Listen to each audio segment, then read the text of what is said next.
Question देखिए, एक question हम लोग कर रहे थे, उसको हम लोग वापस करते हैं, ठीक है, क्योंकि वो कंप्लीट नहीं हो पाया था पिछली रिकॉर्डिंग में। तो याद करिए, हम लोग रेंज निकालने के लिए मेथड्स पढ़ रहे थे। मेथड 1 था express x in terms of y and then apply condition of domain, ये सब करना था। मेथड 2 था बाय मेकिंग क्वाड्रेटिक। तो यहाँ पे मैंने आपको बताया था कि अगर आप x को y के टर्म में एक्सप्रेस करने की कोशिश कर रहे हो और आप नहीं कर पा रहे हो, तो आप देखिए कि क्वाड्रेटिक बन रही क्या। तो आपने देखा कि हाँ भाई क्वाड्रेटिक बन रही है। तो आपने क्वाड्रेटिक बनाया और फिर क्वाड्रेटिक के हिसाब से आपने कंडीशन लगाई। जैसे इसके पहले 2 क्वेश्चन आपने किए थे, तो उसमें आपने क्या कंडीशन लगाई कि सिंस x इज रियल, इसलिए उसका डिस्क्रिमिनेंट d जो है वो ग्रेटर आर इक्वल टू 0 किया था। अब जो क्वेश्चन आपको करना है वो ये है कि y is equal to mod x upon 1 plus x का स्क्वायर, और आपको इसका रेंज बताना है। प्रॉब्लम ये है कि यहाँ पे मॉड x है और यहाँ पे x है, दोनों अलग अलग टाइप की चीजें हैं। अगर सेम रहता तो काम आसानी से हो सकता था। तो इनको सेम बनाया जा सकता है एक कॉन्सेप्ट से कि जो x स्क्वायर है, you can write it as mod x का स्क्वायर।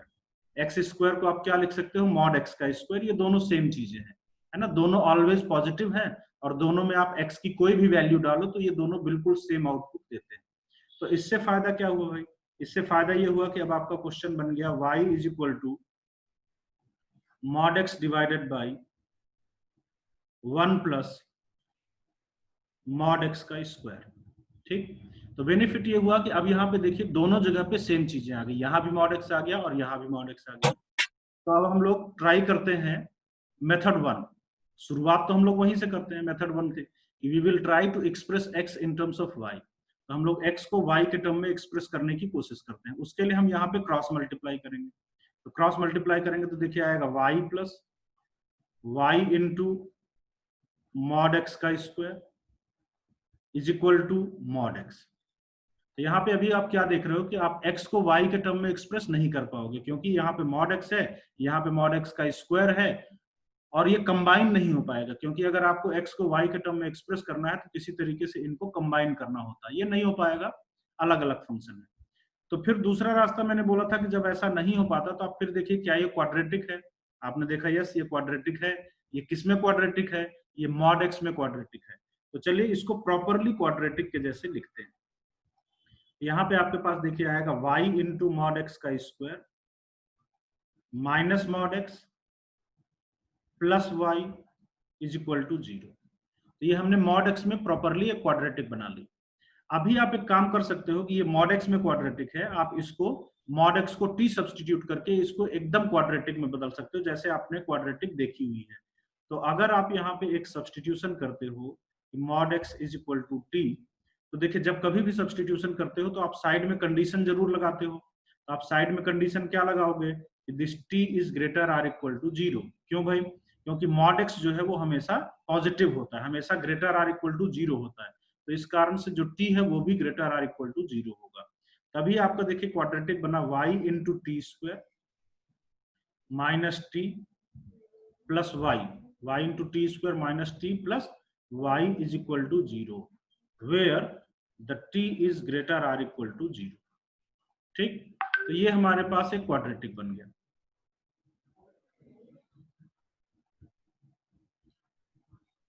इसके बाद देखिए अब क्या करना है।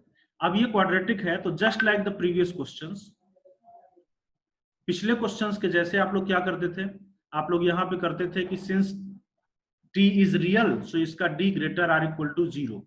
लेकिन यहाँ पे इससे काम नहीं चलने वाला, इसमें सिर्फ इससे काम नहीं चलने वाला कि t इज रियल, इससे काम बिल्कुल नहीं चलेगा। क्यों भाई, सिर्फ इतना काफी नहीं कि t इज रियल, क्योंकि यहाँ पे देखिए लिखा है t greater or equal to 0।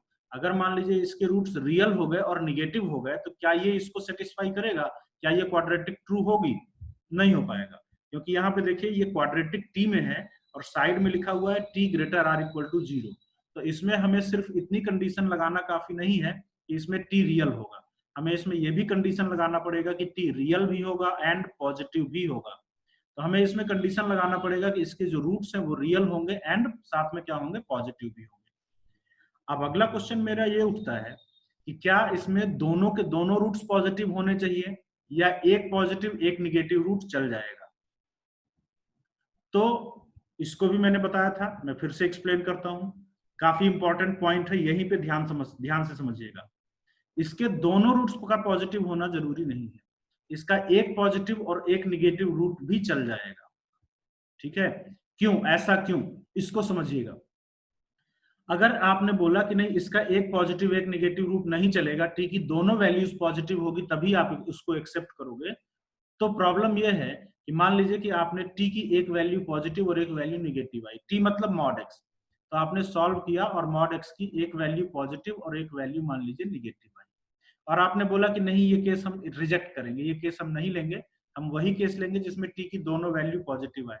तो प्रॉब्लम ये होगी, देखिए कि मॉड एक्स इक्वल टू 2 के लिए y की जो वैल्यू मिल रही थी आपने उसको भी रिजेक्ट कर दिया, है ना। मॉड एक्स इक्वल टू 2 रखने पे y की जो वैल्यू मिलती आपने उसको भी रिजेक्ट कर दिया, तो आपकी रेंज में से कुछ पॉइंट मिस हो जाएगा जो आपको नहीं करना चाहिए।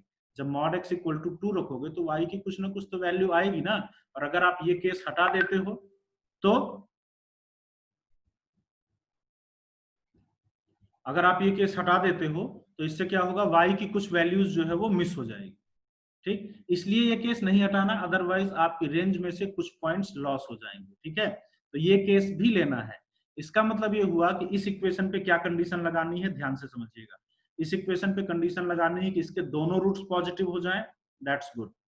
ये भी चलेगा कि इसका एक पॉजिटिव एंड एक निगेटिव रूट हो जाए, ये भी चलेगा। तो ओवरऑल अगर हम बात करें तो हमें कंडीशन लगाना पड़ेगा कि the equation has at least one positive root, है ना। This equation has at least one positive root। at least one positive root का मीनिंग क्या हुआ भाई, at least one positive root का मीनिंग हुआ मतलब हिंदी में आप इसको बोलते हो कम से कम एक पॉजिटिव रूट। इसका मतलब हुआ कि या फिर इसके दोनों रूट्स पॉजिटिव होंगे या फिर कम से कम एक पॉजिटिव तो होगा ही, मतलब एक पॉजिटिव एक निगेटिव होगा। तो इसमें दो केसेस आते हैं कि इसका एक पॉजिटिव एक निगेटिव रूट, और दूसरा केस क्या आता है, बोथ पॉजिटिव रूट। ठीक है, तो हम लोग इसको the equation has at least one positive root को सॉल्व करते हैं केसेस में। केस वन क्या लेते हैं कि इसका एक पॉजिटिव एक negative root, one root is positive and other is negative. ठीक है, इस इक्वेशन का एक रूट जो है वो क्या है, पॉजिटिव, और एक रूट क्या है, निगेटिव। तो इस बात की क्या कंडीशन होती है, अगर एक पॉजिटिव रूट है एक निगेटिव रूट है तो इसकी मैथमेटिकल कंडीशन आपने क्वाड्रेटिक में पढ़ी है। एक पॉजिटिव एक निगेटिव रूट की मैथमेटिकल कंडीशन मैंने आपको लिखाई थी, प्रोडक्ट ऑफ रूट्स जो है वो लेस देन 0 होना चाहिए। ठीक है, प्रोडक्ट ऑफ द रूट क्या होना चाहिए, लेस देन 0 होना चाहिए। तो यहाँ पे प्रोडक्ट ऑफ रूट जरा देखे क्या है, प्रोडक्ट ऑफ रूट है y divided by y, c divided by a, तो c बाई a मतलब y divided by y।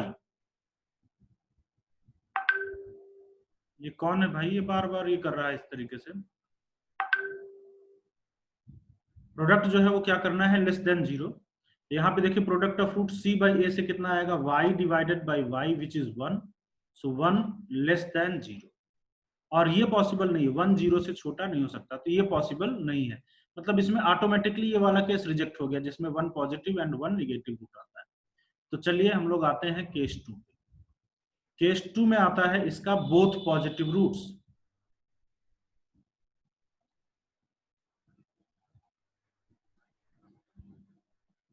Case 2 में क्या आता है, both positive root. Both positive roots की कंडीशन याद करिए होती है सम ग्रेटर देन 0 होना चाहिए,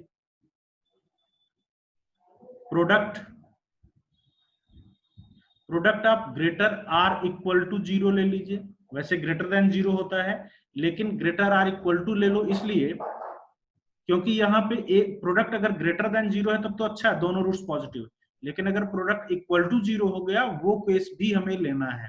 क्यों, क्योंकि अगर इसका एक रूट 0 हो गया तो उसको भी लेना है। अगर इसका एक रूट 0 हो गया इसका मतलब क्या हुआ, इसका मतलब मॉड एक्स की वैल्यू 0, तो मॉड एक्स की वैल्यू 0 के लिए आप बिल्कुल ले सकते, कोई प्रॉब्लम नहीं, मॉड एक्स 0 हो सकता है। ठीक है, तो इसलिए मॉड एक्स देखिए क्या हो सकता है, 0 हो सकता है, टी जो है वो 0 हो सकता है। तो इसलिए इसका एक रूट 0 हो सकता है, उसमें कोई प्रॉब्लम नहीं। तो इसलिए हमने यहाँ पे प्रोडक्ट क्या ले लिया, ग्रेटर आर इक्वल टू 0 ले लिया। तीसरी कंडीशन हमें लगानी है इसका discriminant, discriminant greater or equal to 0 होना चाहिए, ठीक है, रूट्स रियल की कंडीशन। तो सम ऑफ रूट्स लगाइए, सम ऑफ रूट होता माइनस बी बाई ए, ये माइनस माइनस प्लस 1 हो जाएगा, 1 divided by y and it is greater than 0।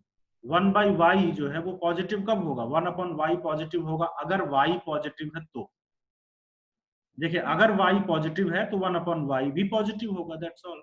इसलिए यहाँ पे हमारी इसकी कंडीशन क्या आ गई, y greater than 0। Okay, product greater than r equal to 0। Product आपके पास आ रहा है 1, c divided by 1 and 1 is greater r equal to 0, yes that is always true.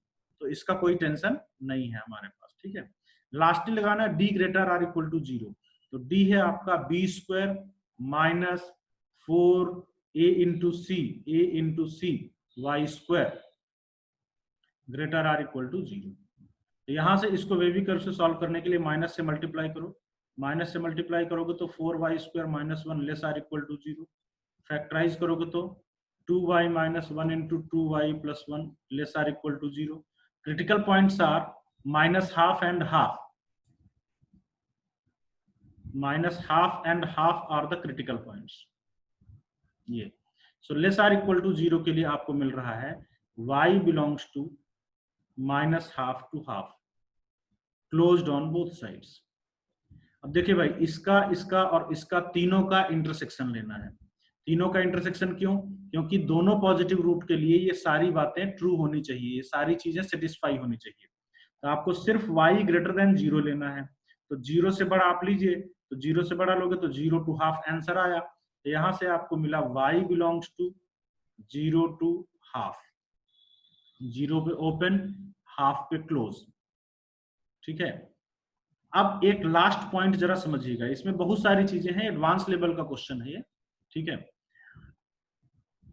Concept तो कम से कम एडवांस लेवल का ही है।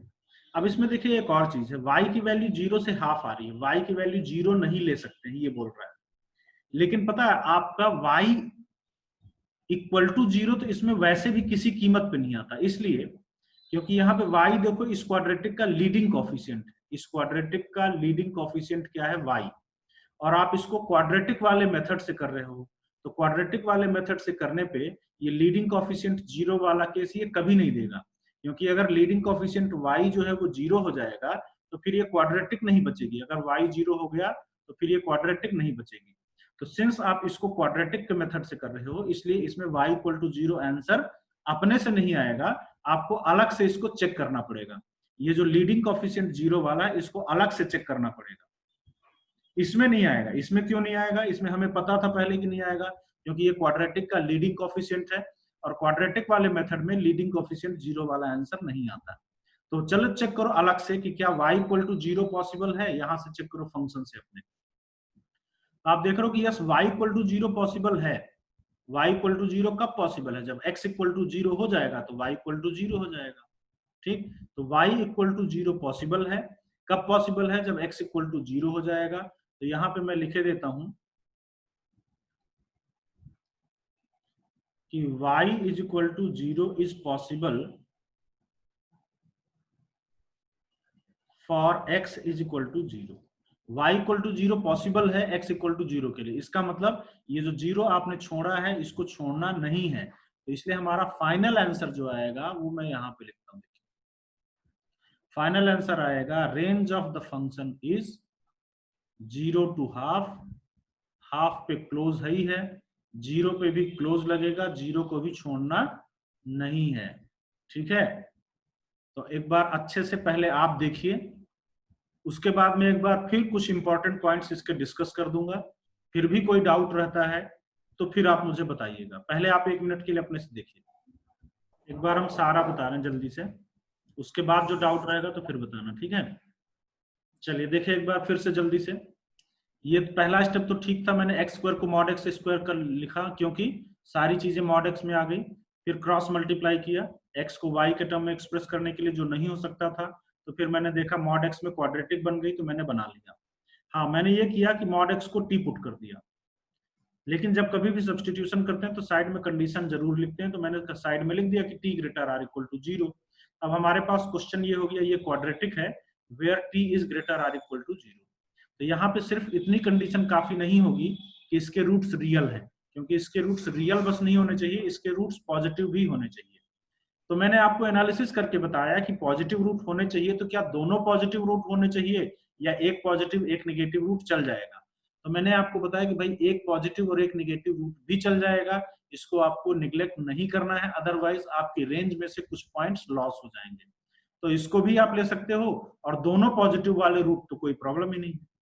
तो इसलिए मैंने अब इस इक्वेशन पे कंडीशन लगाया कि this equation has at least one positive root, कम से कम एक पॉजिटिव रूट होना चाहिए, दोनों पॉजिटिव हो सकता है। तो फिर मैंने इसको मैंने मैथमेटिकली कैसे किया? मैथमेटिकली करने के लिए इसको केस लेना पड़ेगा। Case one root is positive and the other is negative. एक पॉजिटिव एक नेगेटिव रूट की कंडीशन होती है प्रोडक्ट लेस देन 0। हमने देखा ये ऑटोमेटिकली इसमें से रिजेक्ट हो गया, ये पॉसिबल नहीं है। दूसरी कंडीशन लगाई, इसके both positive roots. Both positive root की कंडीशन होती है, क्वाड्रेटिक में आपको क्या पढ़ाया था कि sum must be greater than 0, दोनों अगर roots positive. Product must be greater or equal to 0। Equal to मैंने जानबूझ के लगाया क्योंकि इसका एक रूट 0 भी हो सकता है, कोई प्रॉब्लम नहीं आएगी, बिकॉज मॉड एक्स की वैल्यू 0 हो सकती है। तो मैंने लगाया product greater or equal to 0। और तीसरा रूट्स रियल की कंडीशन तो लगाना था। क्या रूट्स रियल की कंडीशन होती है? D greater or equal to 0। अब इनको मैथमेटिकली सॉल्व किया, sum of the root 1/y greater than 0, और ये 1/y पॉजिटिव कब होगा? जब y पॉजिटिव। प्रोडक्ट जब लगाया ग्रेटर आर इक्वल टू 0 तो प्रोडक्ट 1 है, ये ऑटोमेटिकली 0 से बड़ा है। तीसरा हमने लगाया discriminant b² - 4ac greater or equal to 0, और इसको सॉल्व करने पे ये आया। तीनों का इंटरसेक्शन लिया, तीनों का इंटरसेक्शन लेने पे आया 0 से लेकर के हाफ, 0 पे ओपन, हाफ पे क्लोज। सो ये हमें आंसर लग रहा है।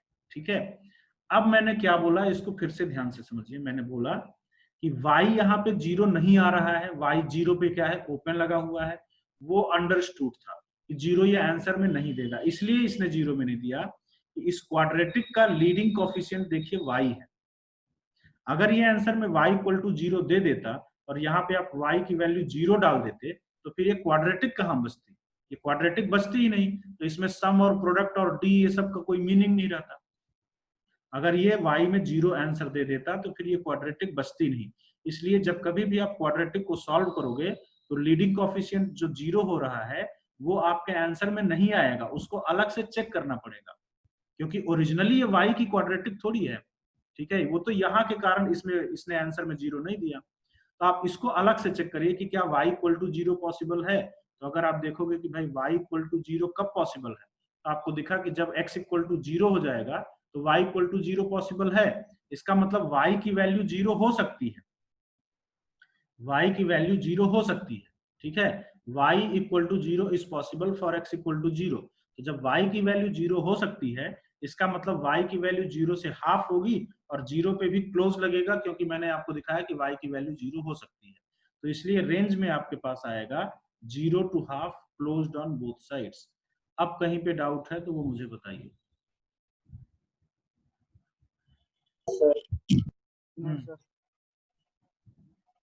No sir. चलिए ठीक है। अच्छा, अब देखिए नेक्स्ट क्वेश्चन पे हम बाद में जाएंगे। अब मैं आपको एक अल्टरनेट बताता हूँ। इतना बड़ा क्वेश्चन ये जो अभी आपने किया ना, इसको अब मैं छोटे तरीके से करके दिखाता हूँ। ठीक है, तब आप ये मत बोलना कि सर जब छोटा तरीका था तो बड़ा तरीका क्यों बताया। बड़ा तरीका इसलिए बताया क्योंकि कुछ क्वेश्चन होंगे जहां पे अल्टरनेट नहीं लगेगा। जो अल्टरनेट होता है वो सारे क्वेश्चन में नहीं लगता, जो छोटा मेथड है सारे क्वेश्चन में नहीं लगता। ये जनरल मेथड है और किसी भी क्वेश्चन में आपको ये लगाना पड़ सकता है। ठीक है, तो अब देखिए अल्टरनेट जो छोटा मेथड है उसको हम लोग लगाते हैं। ठीक, ये बेसिकली मेथड 2 का अल्टरनेट है। मेथड 2 का अल्टरनेट, लेकिन ये हर जगह पे नहीं लगेगा, ये भी हर जगह पे आप नहीं लगा पाओगे। मेथड 2 आपका क्या था? By making quadratic. उसका भी एक अल्टरनेट डिस्कस करते हैं, लेकिन जैसा मैं बता रहा हूं कि ये हर जगह पे नहीं लगेगा। जहां पे लगेगा आप यही मेथड लगाइएगा, क्योंकि ये कैलकुलेशन को थोड़ा छोटा बनाएगा। अल्टरनेटिव ये है arithmetic mean greater or equal to geometric mean. ऐसा कुछ पढ़े हो, याद है? Yes sir. Yes, sir. Arithmetic mean greater or equal to geometric mean.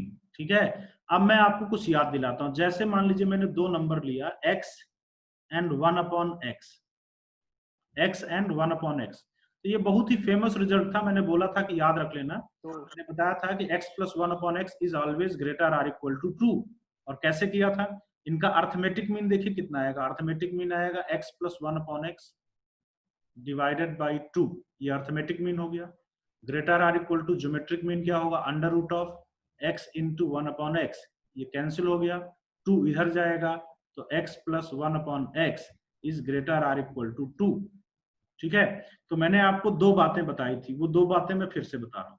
अगर कभी भी आपको x प्लस 1/x दिखा तो इट इज अंडरस्टूड, आप अपने दिमाग में रखिएगा कि भाई इसकी वैल्यू 2 या 2 से बड़ी होती है।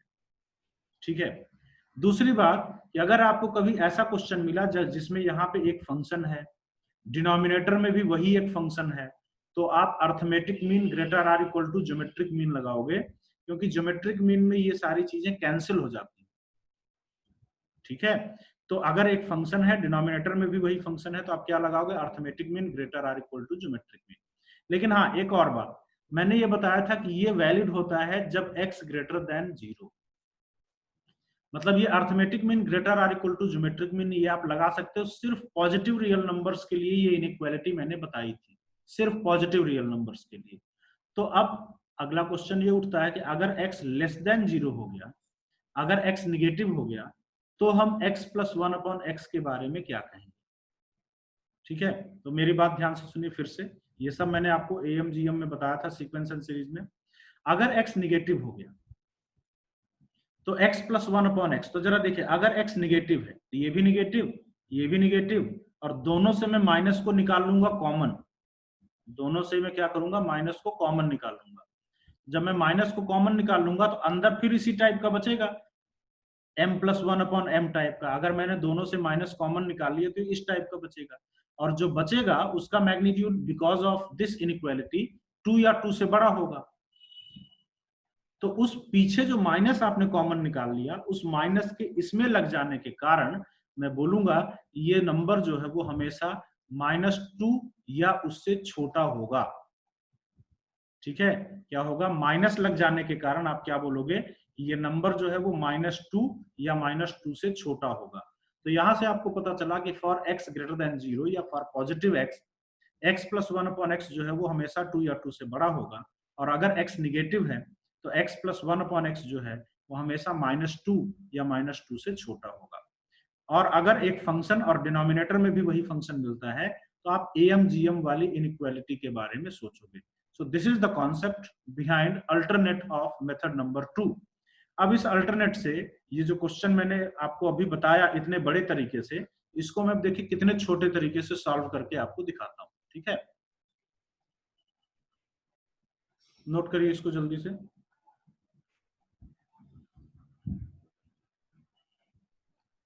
ठीक है, अब देखिए, तो देखिए भाई, इस क्वेश्चन को जो अभी हम लोगों ने किया है काफी बड़ा मेथड से किया था, तो इसको हम जैसे लिखे थे mod x divided by 1 plus इस x स्क्वायर को हमने क्या लिखा था? मॉड x का स्क्वायर। ठीक है, तो ये हमने लिखा एज इट इज। इसके बाद देखिए काम करते हैं, ध्यान से देखिएगा। इस मॉड x को मैं नीचे भेज देता हूँ, इस मॉड x को मैं नीचे ले जाकर के डिवाइड कर देता हूँ। तो अगर मैं इस मॉड x को नीचे ले जाकर के डिवाइड करूंगा तो मुझे देखिए क्या मिलेगा? मुझे मिलेगा y इज इक्वल टू 1/, यहाँ पे मॉड x से डिवाइड किया तो मॉड x का होल स्क्वायर में पहले डिवाइड करोगे मॉड x से तो बचेगा मॉड x, प्लस 1 में डिवाइड किया तो आपके पास बचेगा 1/mod x। ये देखिए, कभी भी जब इस टाइप की सिचुएशन बने तो न्यूमरेटर वाले को नीचे भेज करके एक बार चेक कर लो। जब हमने इस तरीके से किया तो देखो ये कुछ जाना पहचाना मिल गया। अभी आपको जो मैंने बताया उस पे based mod x plus 1/mod x, I can definitely से ये हमेशा क्या होगा भाई? ये हमेशा 2 या 2 से बड़ा होगा, है ना? ये क्या होगा? हमेशा 2 या 2 से बड़ा होगा। By the concept of AM greater or equal to GM, x plus 1/x type की चीजें हमेशा 2 या 2 से बड़ी होती है। ठीक है, और ये mod x क्या है? mod x is always positive, तो इसलिए यही वाला केस लगेगा। मॉड एक्स पॉजिटिव है, इसलिए मैं बोल सकता हूं कि ये पूरा नंबर 2 या 2 से बड़ा होगा। तो अब मैं सीधे यहाँ पे रेंज बताता हूं। देखो y का मिनिमम वैल्यू, y का मिनिमम, अगर मैं इस डिनोमिनेटर का मैक्सिमम रख दूं तो मुझे y का मिनिमम मिलेगा, और इस डिनोमिनेटर का मैक्सिमम होगा इन्फिनिटी, क्योंकि ये x + 1/x टाइप का मिनिमम 2 होता है और मैक्सिमम इन्फिनिटी जाता है। तो इसका मैक्सिमम जो है वो कितना होगा, इन्फिनिटी। जब इसका मैक्सिमम रखोगे तो इस पूरे का आपको मिलेगा मिनिमम, विच इज 0। लेकिन आपको पता है कि आप इन्फिनिटी पे कभी पहुंच नहीं सकते हो, इन्फिनिटी पे आप कभी पहुंच नहीं सकते हो, इसलिए यहाँ पे जो 0 आ रहा है इस पे आपको ओपन ब्रैकेट लगाना है। अच्छा चलिए, y का मैक्सिमम वैल्यू देखते हैं। y का मैक्सिमम वैल्यू अगर आपको चाहिए तो आप इस डिनोमिनेटर का आपको क्या रखना पड़ेगा, मिनिमम। इस डिनोमिनेटर का मिनिमम है 2, ये हो सकता है, ये 2 हो सकता है, इसलिए यहाँ पे आपको लगेगा क्लोज्ड ब्रैकेट। तो आपका रेंज आ रहा है, देखो मिनिमम 0 मैक्सिमम हाफ, रेंज क्या आ रहा है, 0 to हाफ, है ना। y बिलोंग्स टू क्या आ रहा है, 0 to हाफ। 0 पे ओपन आ रहा है और हाफ पे क्लोज आ रहा है। ठीक, अब देखिए ऐसा करने में एक केस अभी भी मिस हो रहा है। कौन सा केस मिस हो रहा है पता है, केस मिस हो रहा है मॉड x = 0 वाला, इसको अलग से चेक करना पड़ेगा। ये वाला केस मिस हो रहा है। क्यों मिस हो रहा है आप जरा समझिएगा, क्योंकि जब आप इसका रेंज निकालते हो इस वाले का, तो इसमें तो मॉड x = 0 आप नहीं लोगे, क्योंकि मॉड x = 0 इसकी डोमेन में ही नहीं है। देखो मॉड x = 0 इसकी डोमेन में नहीं है, 1/mod x है, अदरवाइज डिनोमिनेटर 0 बन जाएगा। जबकि ओरिजिनल क्वेश्चन की डोमेन में मॉड x = 0 है। ठीक है, तो इसका रेंज तो आपने ये निकाल लिया, ओपन इंटरवल 0 और closed interval half, 0 to half. लेकिन मॉड x = 0 का अलग से चेक करना पड़ेगा। अलग से इसलिए चेक करना पड़ेगा क्योंकि वो इसकी डोमेन में तो नहीं है, बट ओरिजिनल क्वेश्चन की डोमेन में है। तो मॉड x = अगर 0 रखोगे तो यहाँ से दिख रहा है आपको y की वैल्यू 0 मिलेगी। तो y की वैल्यू 0 भी इसमें आप मिक्स कर दीजिए। जब आप इसमें मिक्स करोगे तो फाइनली आपके पास जो मिलेगा वो मिलेगा y belongs to 0 to half, 0 पे क्लोज, हाफ पे भी क्लोज। तो ये है आपका रेंज। बोलिए कोई डाउट है तो बताइए, और किसी कुछ पूछना है? सर 0 पे क्लोज्ड कैसे लगा, एक बार फिर से बता दीजिएगा। 0 पे क्लोज्ड हमने यहाँ पे हमने देखे 0 पे क्लोज्ड इसलिए लगाया क्योंकि यहाँ पे मॉड x = 0 पॉसिबल नहीं था। क्यों पॉसिबल नहीं था कि भाई, क्योंकि यहाँ पे देखो डिनोमिनेटर में 0 थोड़ी हो सकता है, तो इसमें मॉड x = 0 आपने काउंट नहीं किया है। जबकि ओरिजिनल क्वेश्चन में मॉड x = 0 हो सकता है ना, यहाँ पे थोड़ी कोई रिस्ट्रिक्शन है, यहाँ मॉड x = 0 या यहाँ मॉड x = 0 हो सकता है। तो इसलिए इसको अलग से मुझे लेना पड़ा, क्योंकि मॉड x = 0 वाला इसमें मिस हो रहा था, तो अलग से इसको लेना पड़ेगा मॉड x = 0 वाला। तो मॉड x = 0 रखोगे तो y की वैल्यू क्या मिल गई, 0। तो y की वैल्यू 0 हो सकती है। जब y की वैल्यू 0 हो सकती है तो इस पे फिर ओपन नहीं बल्कि आपको क्लोज्ड लगाना पड़ेगा। और बताइए, अल्टरनेट फिर से देख लीजिए। अल्टरनेट क्या है, arithmetic mean greater or equal to geometric mean. ठीक है, जब लगेगा तब लगाओगे, हर क्वेश्चन में नहीं लगेगा। यहाँ पे हमने डिवाइड कर दिया, इस न्यूमरेटर को डिनोमिनेटर में डिवाइड कर दिया, भेज दिया। तो यहाँ पे हमने देखा कि AMGM वाली कंडीशन लग गई, तो हमने इसको लगा दिया। ठीक है, तो जब लगेगा तब आप इसको लगाओगे, ये arithmetic mean greater or equal to geometric mean. ये अल्टरनेट है मेथड नंबर 2 का, सब जगह पे नहीं लगता।